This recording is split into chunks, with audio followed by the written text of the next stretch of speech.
Time is precious, and so are our pets. So time with our pets is extra precious. That's why we started Dutch. Dutch provides 24/7 access to licensed vets, with unlimited virtual visits and follow-ups for up to 5 pets. You can message a vet at any time and schedule a video visit the same day. Our vets can even prescribe medication for many ailments, and shipping is always free. With Dutch, you'll get more time with your pets and year-round peace of mind when it comes to their vet care. Critical hit Punch All Nazis takes place in the early days of World War II and combines high adventure with cosmic horror. All dates, locations, and historical events are thrown out the window in order to create a fun story, so don't put too much thought into historical inaccuracies. All accents are done poorly, but with love, and no disrespect is intended.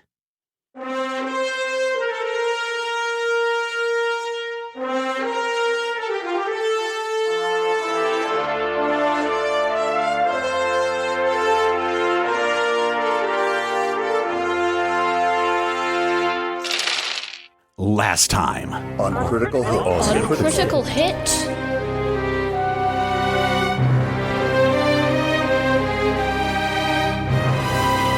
You are all standing on a little plaza in front of a giant gate, and you have all just crossed the canal via an invisible bridge that nobody can see except for maybe Valentino. But you don't know what's going through his mind. He's insane. There are hordes and hordes of people that are just coming out of the woodwork on the other side of the canal. And again, this is like 45 yards across. And they are just like dressed in rags. They've got open sores. They've got, some of them have pulled out their eyes and they've got bandages covering their eyes. And they just rush right up to the edge of the canal and they all go in. They are all swimming across the canal towards you. There's a blonde woman standing in front of the gate and she is like, Mrs. Arbogast, your plan worked perfectly. It delivered me right here. We are just, I can see the gates ahead of the castle. If we hurry, we can get through, but this damn gate is locked. I'll go up and look at the gate. Yeah, this gate is like, I don't know. It looks to be locked, not with chains or whatever. Big padlock. You can't climb over it because there are big spiky things up at the top, and on those spiky things look to be body parts or dead animals or dead animal body parts all up there. It's pretty gross, Carlos. Does it look like maybe it can be opened from the other side, or is it just? I bet have like a locking mechanism. Yeah, it's like a locking mechanism. I bet if someone had a good brawn plus engineering that they talked about wanting to use 2 sessions ago. Wouldn't say wanting, but they could chew through the gate. They could probably chew through the gate.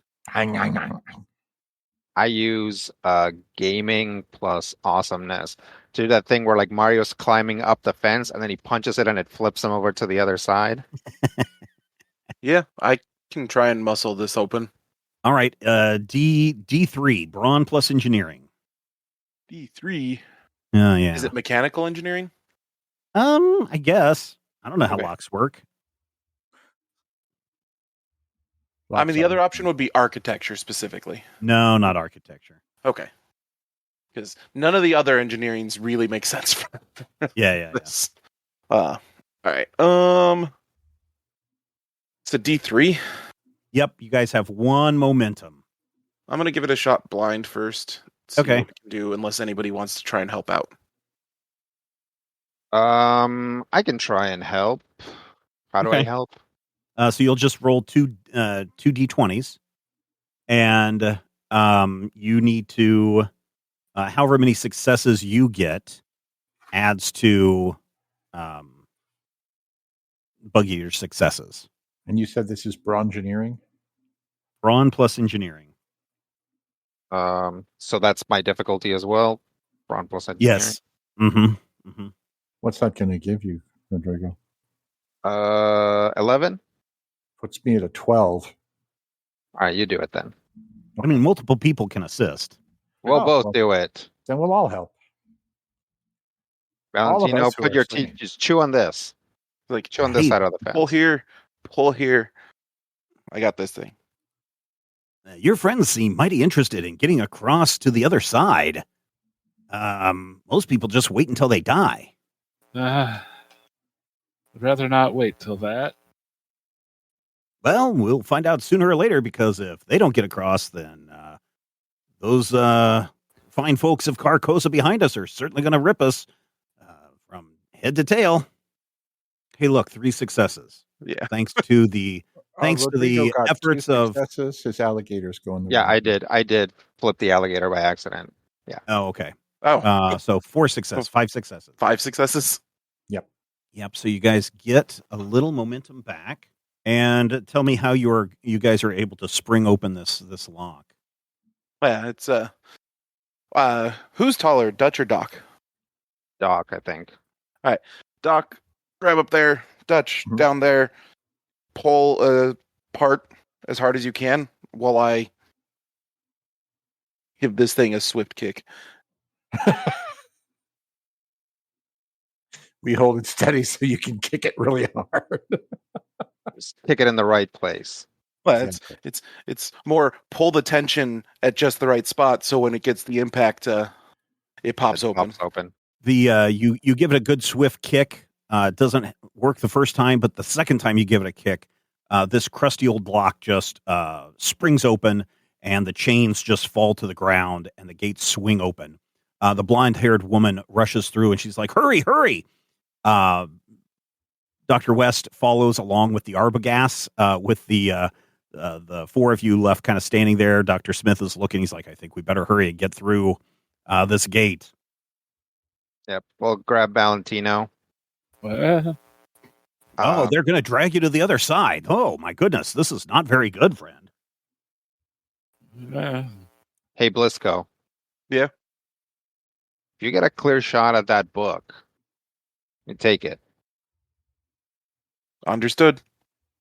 All right. You guys all run up these steps, and there is a long bridge. And when I say a long bridge, I mean it is a long bridge. It is probably 2 or 3 miles in length. Your guys are going to have to make it across this bridge, and you're going to need 3 successes in order to do it. The people are still swimming across the canal, and rushing and starting to climb up the steps and getting ready to rush towards the gate. Who would like to go first? I'll go first. Okay. Can I try to rally everyone so that they'll run faster? Okay. What are you going to use to do that? Something in persuasion. We've Okay. been flipping between reason and will. I think we're I think reason influencing would other make. people. I think reason would be a good one here. Okay. We'll do a D2 on this. I'll use a momentum. Okay. Hey, very good. Successes. 2 successes. What do you say to get to rally everyone? Team Nazi looks like they don't need much rallying. Team Nazi? Yeah. No. I'm not trying to rally them. I mean, I'm not like excluding them from the rally necessarily, but I'm not aiming it at them. I'm like, come on, gents. This nightmare is almost over. Okay. That's enough to get everybody to kind of run a little faster. Rob, what would you like to do? One of the problems is that that there's masses trying to chase us down, right? Yes, correct. Could I try and shoot the pillars that were holding up the gate to knock the gate back down, so they have to either climb over it, get it out of the way, whatever, slow down their progress? There might be a better way to keep that gate closed, besides just making it fall down. Can we just close the gate back up again then? Yeah, but you're going to have to figure out some way of locking it, because the lock is destroyed. Oh, what do we got? Does the X1 give off any heat? Just my trusty acetylene torch. I mean, it's an electric electricity. So, But like if you shot the lock, it wouldn't necessarily be something that might melt it. oh no, it would probably melt it. Hmm. It is heat. So what if we hook it up to the thing and then we hit it with the X1 to see if we can melt to where it's kind of like a little slag hoople thing that will hold it shut? I'd be willing to try that one. It'd just be a normal, shooting. Oh, okay. Coordination 3 and fighting. successes. Hey, 3 successes. Very good. You get 1 momentum back.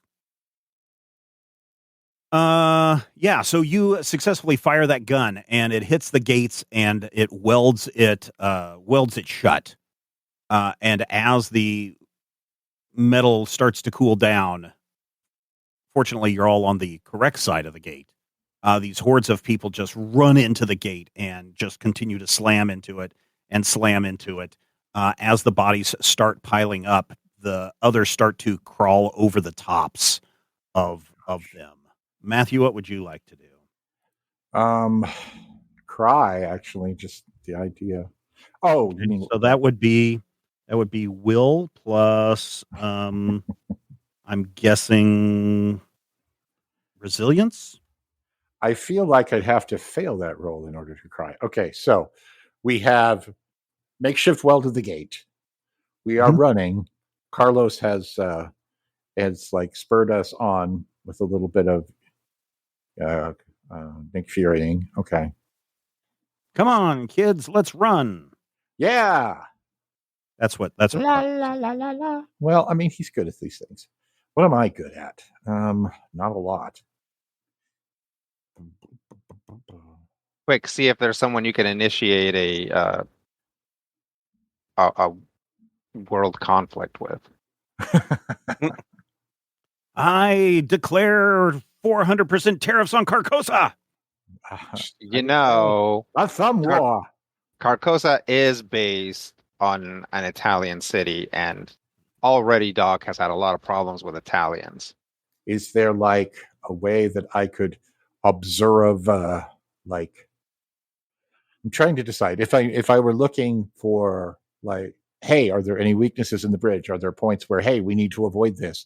Don't step here, or else we'll all die. But also, let's see if the horde of zombies will come and. I mean, an insight and observation would do that. Sure. Okay. I mean, that's the first thing I can think of. Most of my real skills involve, honestly, at this point, punching things and looking at things. I'm also good at medicine. Does anybody need any medicine? No? Okay. We're not going to heal our way across the bridge. I will try an insight and observation using my keen, creepy, owl-like eyes. And they are also, fully articulated separately to see if I can identify anything that we need to avoid. We have 3 momentum. You have 2 momentum. We have 2 momentum. I think didn't Dutch used a moment. I think. Yeah, I would like to use one. Yeah, this would be the 3 that we need to get across, right? This would be the 3rd one, yeah. Okay, yeah, I will utilize 1 and 3 successes. 3 successes. Brought her back. Yep. And you used what reason plus? Observation. You said insight and observation. I have 13. I have 13. You are correct. Yeah, I mistyped. I mean, that's still a success. So, yeah. All right. So everybody is running. Brian, if you would look at your character sheet, please. And where you have agility, brawn, and coordination, could you pencil in and change those to 10s? Okay.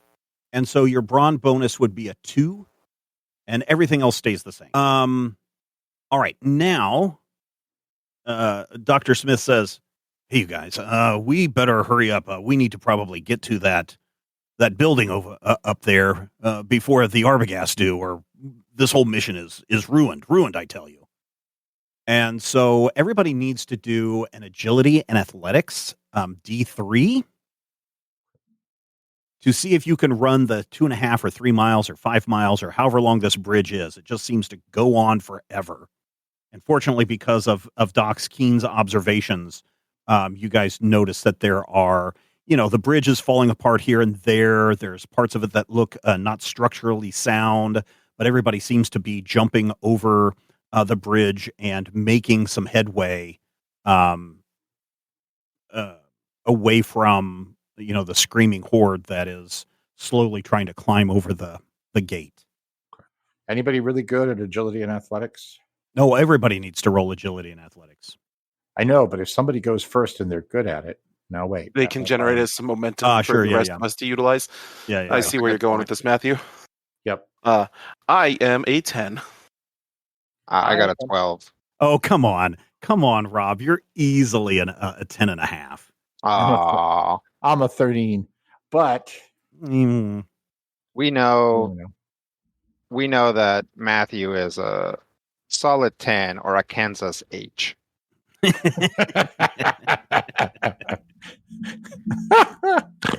I give out. Okay, so we have 2 momentum. Yep. All 4 of us need to roll 3 dice. Yep.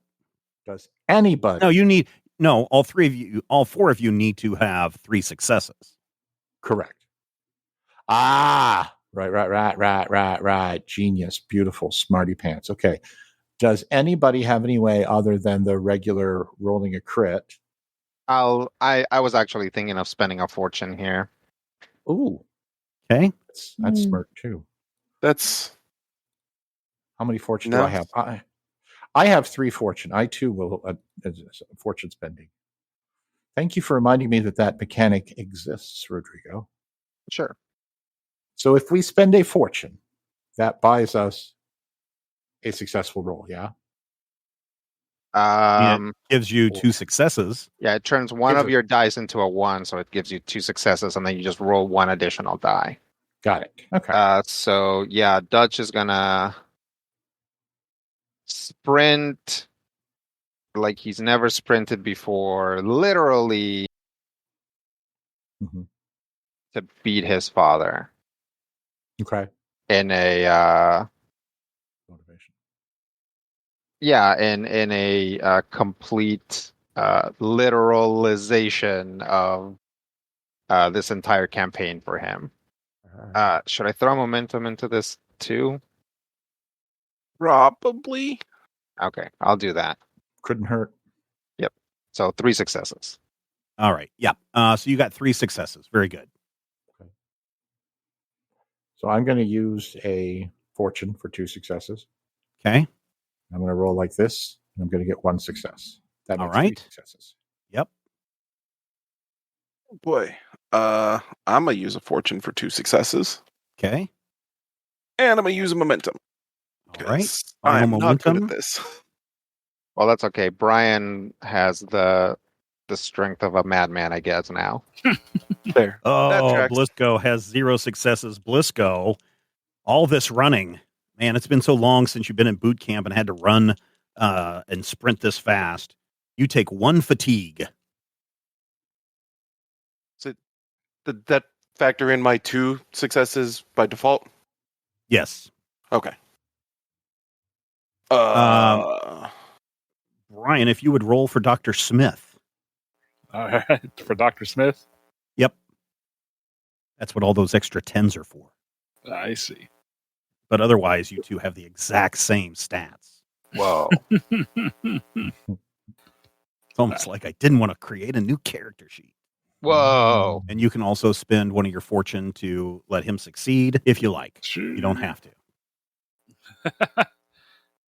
I mean, why not? Okay. Just need to roll 1 additional die. Hey, There's 3 successes for Dr. Smith.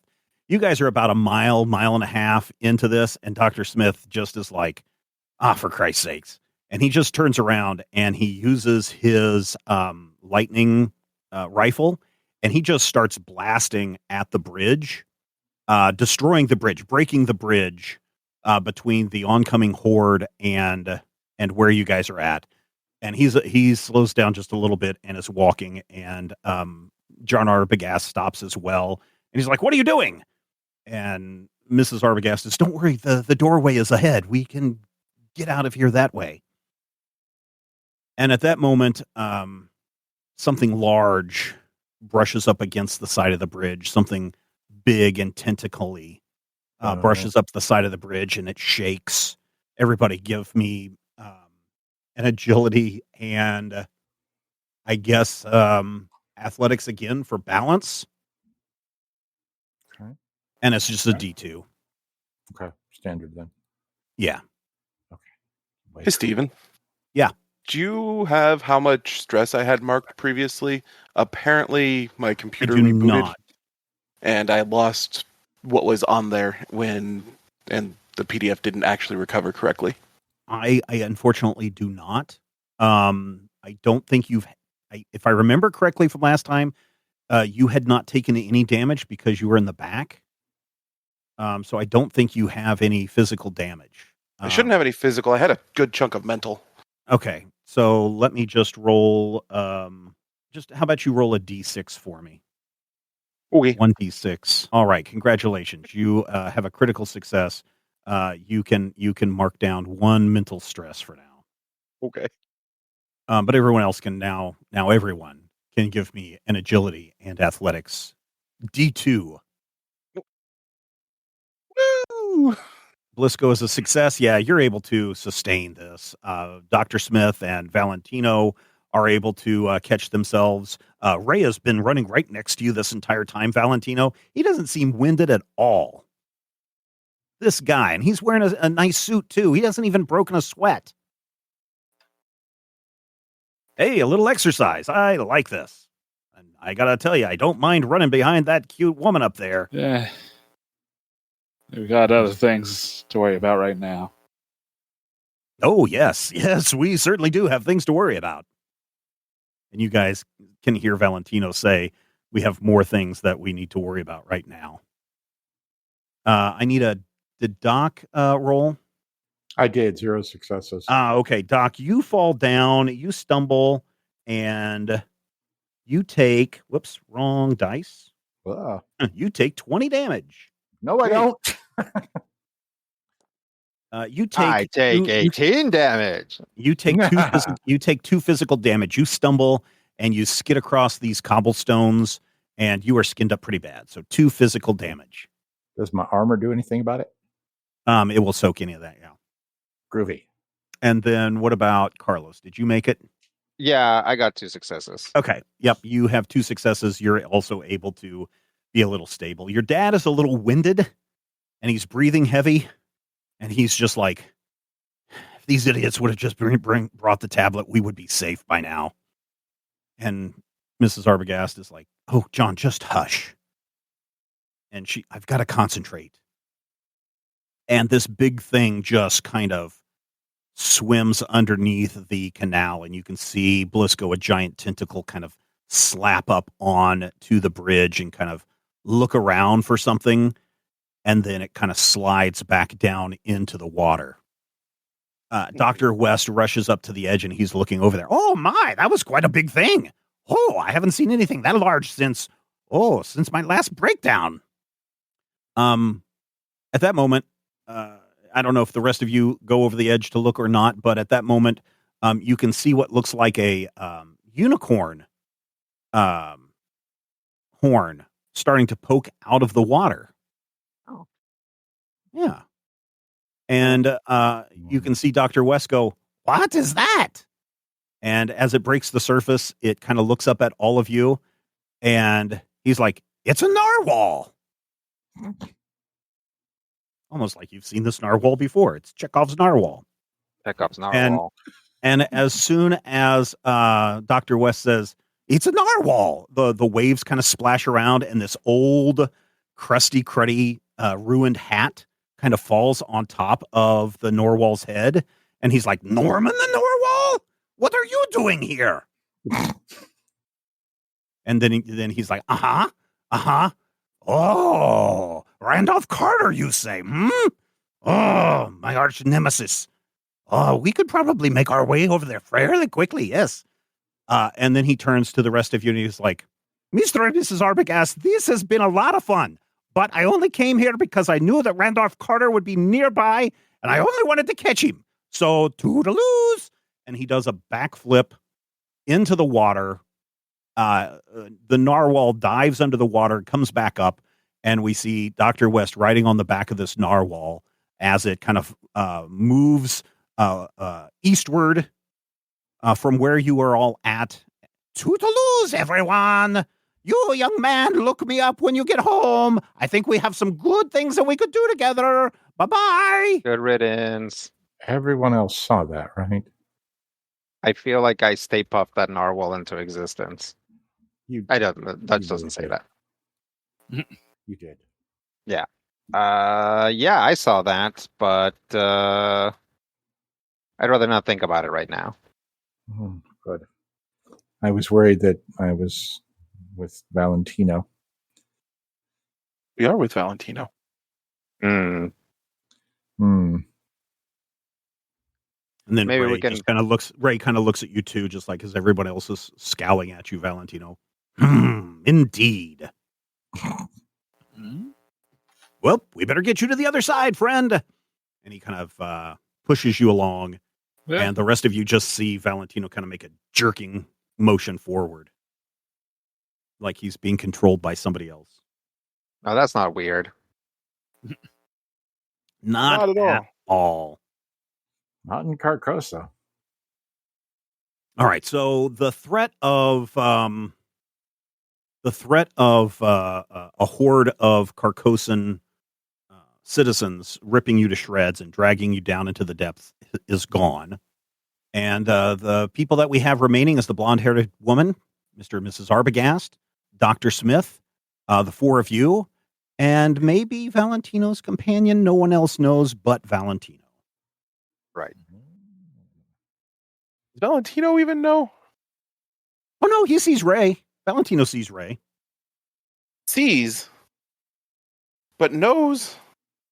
Ray is all he knows. Yep. All right, so it's another couple of miles to get across this bridge, and every time you take a step, it just seems like this giant palace gets further and further away. But you are making slow progress towards it. Is it one of those things where every time we get halfway there, the remaining just gets longer? It's one of those things, for those of you who are not flat earthers, the curvature of the earth sometimes when you're like going up a hill and you're going up a tree-lined hill and you see the clouds at the top of the hill, and as you start to go up to the top of the hill and you're starting to, your field of vision widens out, it's like the clouds start to fall backwards away from you. That's kind of like what's happening. It's like the palace is kind of setting kind of a little bit below the horizon because of the curvature of this of Carcosa. And so as you are kind of getting closer, more of it is rising out, which makes it feel like it is further away. But you are getting closer, you know. You know, if it were me, I had to make a deal. Wait, why am I all of a sudden? Wow, I was just possessed by West. Yeah, roll me a will plus resilience check. Right? Good Lord. D2, Doc. Oy. Oh, only one success. Only one success. Yeah. Oh man, Dr. West's words really hit you hard, and you know now that when you get home, you're definitely going to spend as much time, or I should say, if you get home, you're going to spend as much time really diving into West research, because now this guy is starting to make sense. He's riding on narwhals. He knows about Randolph Carter. He seems to have it together. He's one hoopy frood.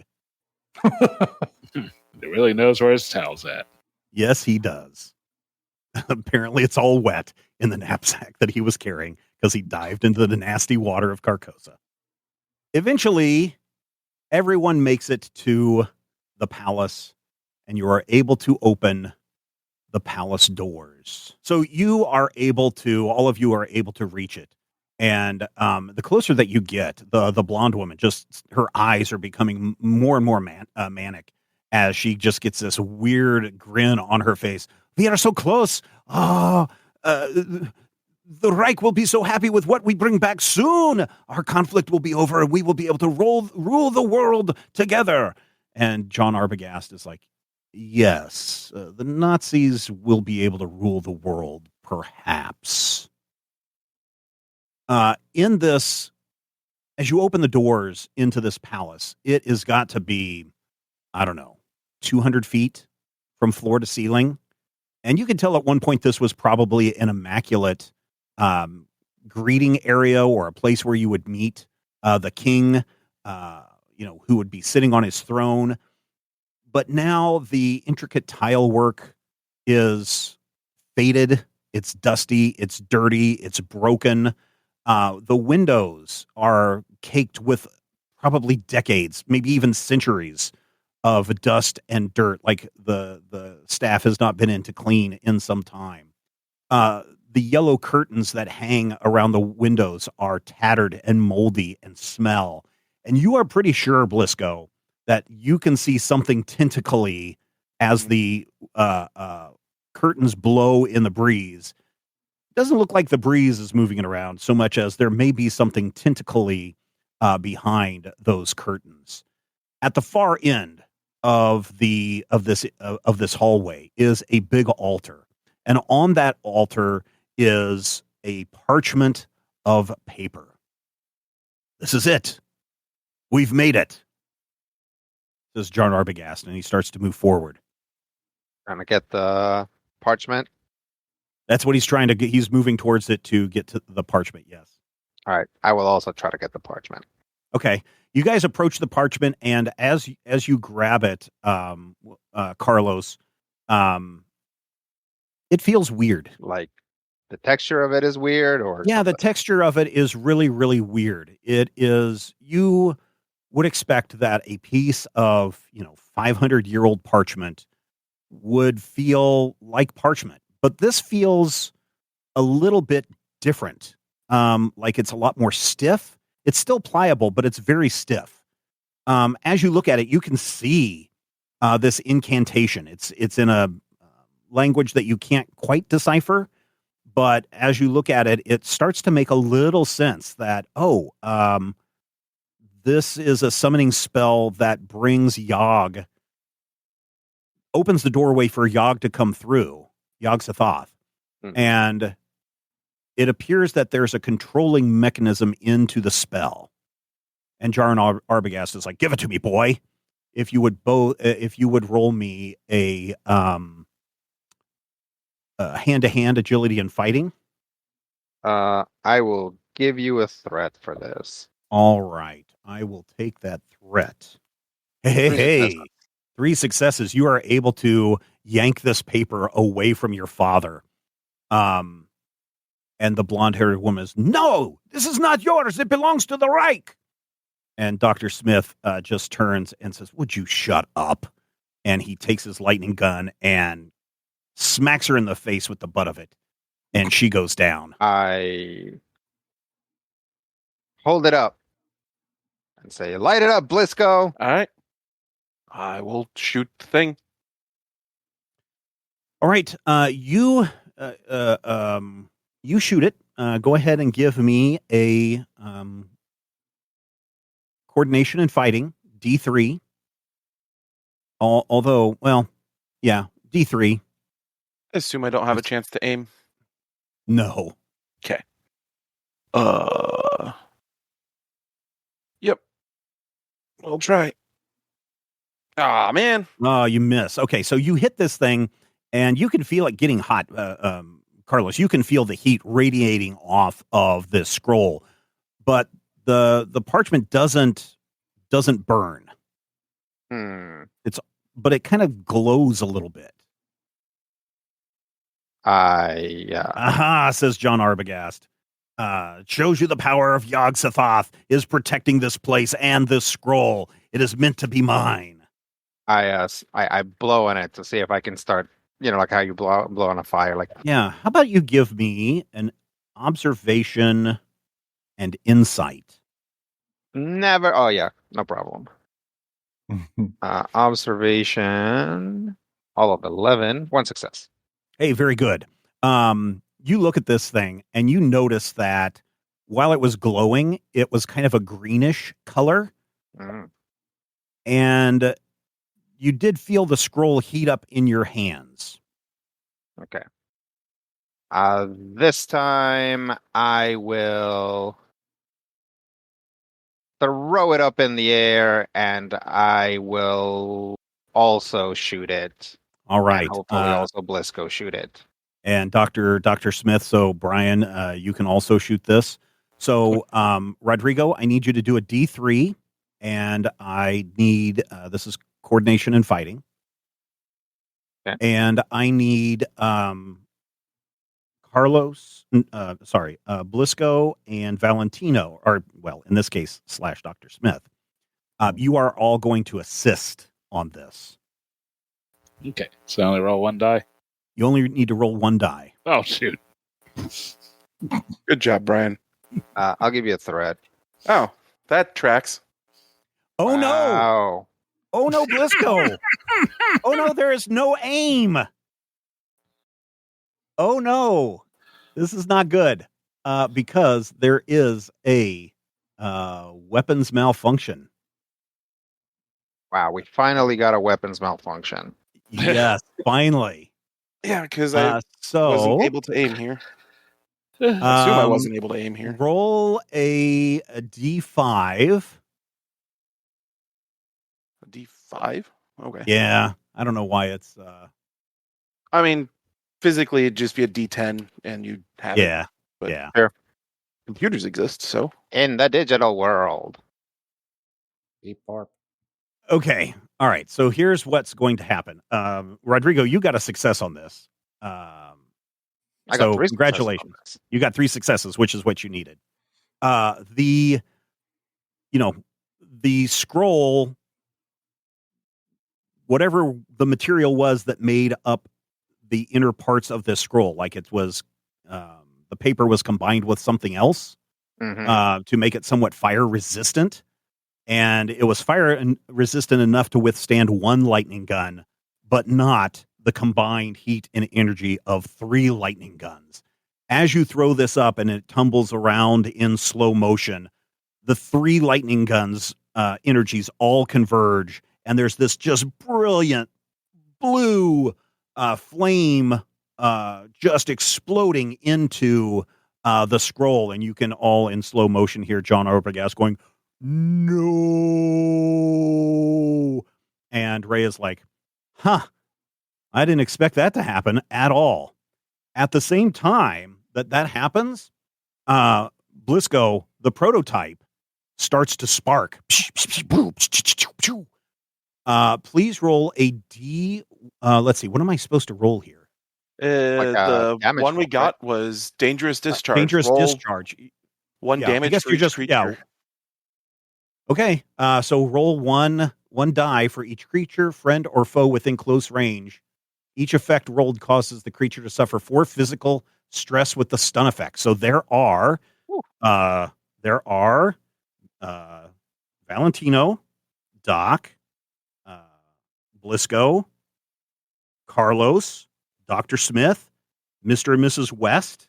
We won't count the blonde. So please roll 7 dice of 7. Is that the order you're going to apply them in? Because Yeah, that No, was it's my. It's just going to be general, everybody. Whatever you roll, that's for everybody.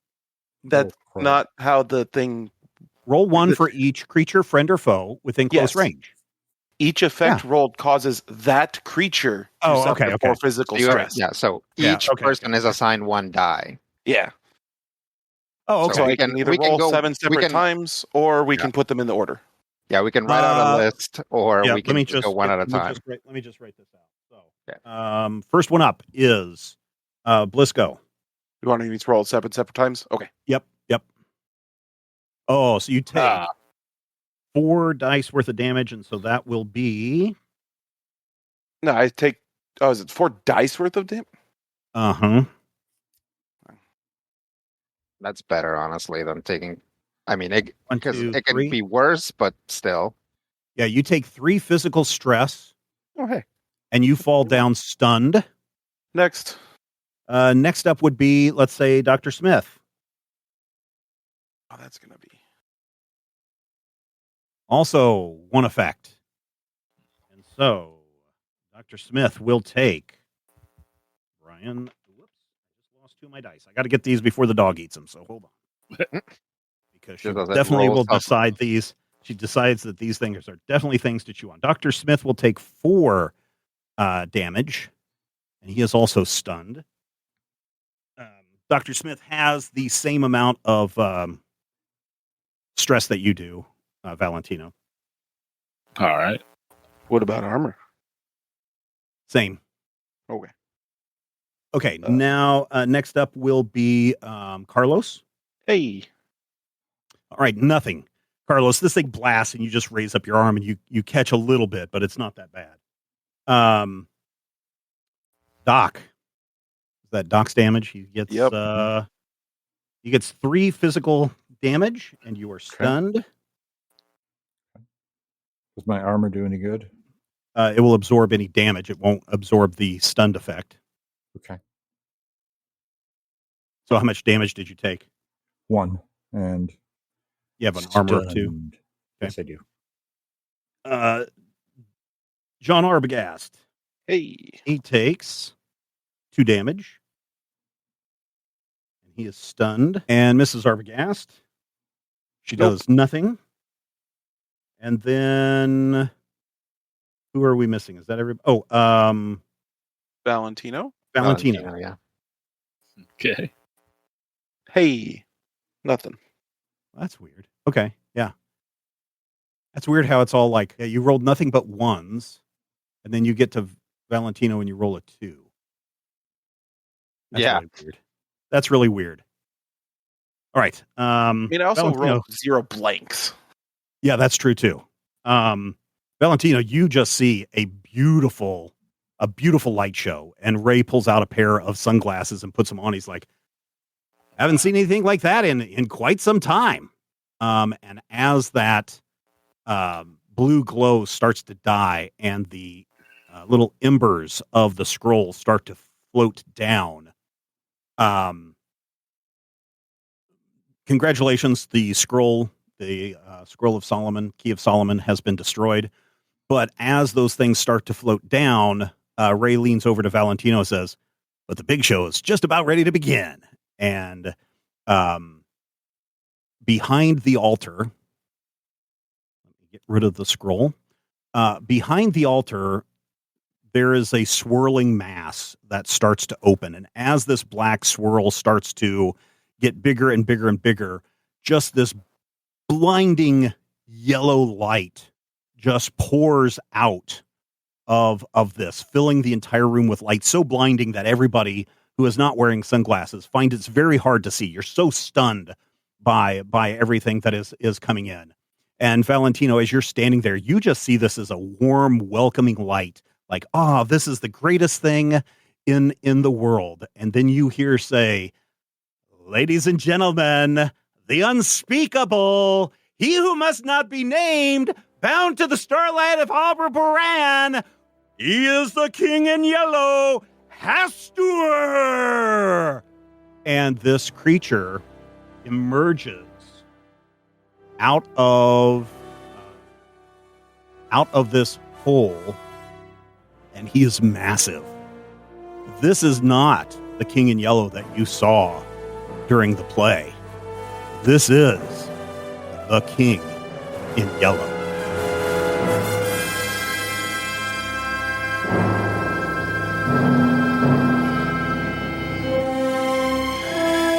Critical Hit Punch All Nazis is a production of Major Spoilers Entertainment and was produced and edited by me, Steven Schleicher. If you would like to get a behind-the-scenes making of this episode, be sure to check out the GM Roundtable Octoon Cthulhu Edition at our Patreon page, patreon.com/Major Spoilers. Each week I discuss my plans for the upcoming game session, and Dr. Brad Will is there to share his reactions and advice on how to be a better game master. I will warn you, though, there are spoilers galore in every installment of the GM Roundtable Octoon Cthulhu Edition.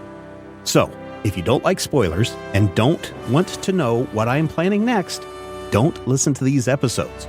Though, I will say, if you do listen, you'll be able to see how and where the players throw a wrench into my plans, and you're also going to have greater insight into the world that's being built into this campaign. Finally, we want you to record yourself doing your best on Critical Hit and send it to us at podcast@majorspoilers.com, and your voice will join the growing chorus of fans in upcoming episodes as well.